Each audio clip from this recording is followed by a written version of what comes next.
নমস্কার, জ্যোতিষ কিচেনে আর একটা নতুন ভিডিওতে আপনাদের সবাইকে অনেক অনেক স্বাগত।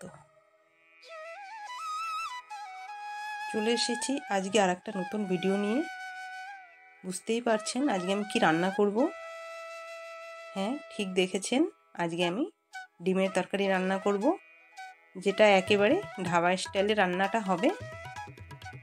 তরকারির জন্য আমি যে মশলাগুলো তৈরি করব তাতে আছে পেঁয়াজ, বাদাম আর লঙ্কা। এটা আমি গ্রাইন্ডিং করে রেখেছি।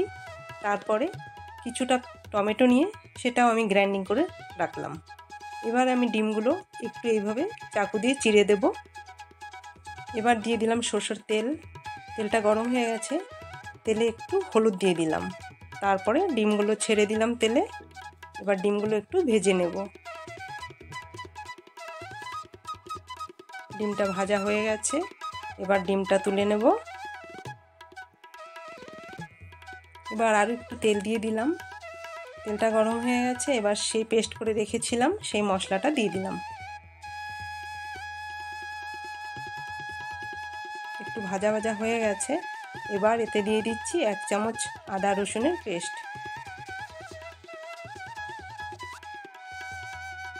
মশলাটা বেশ কিছুক্ষণ কষিয়ে নিলাম। তারপরে সেই টমেটো পেস্টটা দিয়ে দিলাম।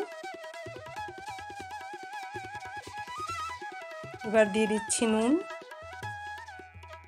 তারপরে দিচ্ছি হলুদের গুঁড়ো, এবার দিচ্ছি লঙ্কার গুঁড়ো, একটু ধনে গুঁড়ো আর একটু জিরে গুঁড়ো। সব মশলা দিয়ে এবার ভালো করে কষিয়ে নেব।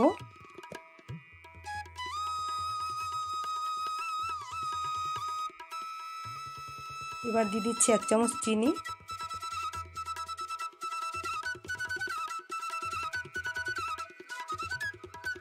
মশলাটা প্রায় কষানো হয়ে গেছে।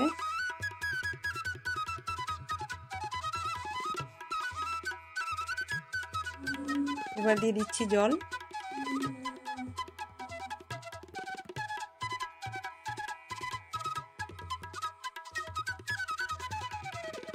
জলটা গরম হয়ে গেছে, এবার সেই ভেজে রাখা ডিমগুলো দিয়ে দিচ্ছি।